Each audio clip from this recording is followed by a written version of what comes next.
চাঁদপাই রেঞ্জের আমুরবুনিয়া টহলপাড়ির অধীনে বাউন্ডারিতে পোড়ামহল নামক একটি এলাকায় শুকনো মৌসুমের সময় শুকায় যায়, বনে অনেকটা ঝুঁকি থেকে যায় বনে আগুন লাগার। এই কারণে আমরা অগ্রিমী আমাদের এখানে বড় মেশিন দিয়ে আমরা ফায়ার ফাইটারের মতোই আমরা এখন পানি দেওয়া অলরেডি সুন্দরবনে শুরু করে দিয়েছি। আমাদের সুন্দরবনে পানি দিয়ে ভিজাই রাখার কার্যক্রম অলরেডি ইনশাল্লাহ আমরা শুরু করে দিয়েছি।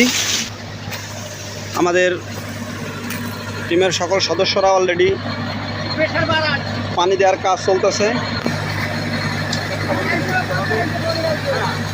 আমাদের সুন্দরবনের চাঁদপাই রেঞ্জের আমুরবুনিয়া টহলপাড়ি এলাকার পোড়ামহল নামে একটি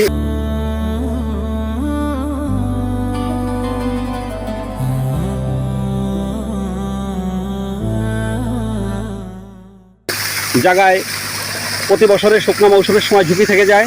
তো আমরা এই কারণে জঙ্গলের ভিতরে আমরা এখন অগ্রিম পানি দিয়েই আমরা জায়গাটা ভিজিয়ে রাখতেছি, কোনো ধরনের দুষ্কৃত লোক সুন্দরবনে ঢুকে আগুন দিতে না পারে এবং আমাদের সুন্দরবনটা নিরাপদ থাকে।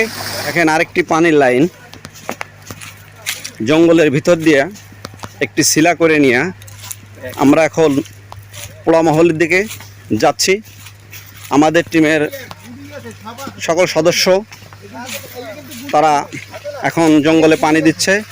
আমাদের বন বিভাগ, সিপিজি সহ আমরা আমাদের পানি দেওয়া চলমান। এখন অলরেডি জঙ্গলে পানি দেওয়া, জঙ্গলটা ভিজাই আমরা নরম রাখতেছি যাতে মাটিটি ভিজা থাকে, কোনো ধরনের দুর্ঘটনা ঘটতে না পারে। অগ্রিম কাজ আমরা শুরু করে দিচ্ছি ইনশাআল্লাহ।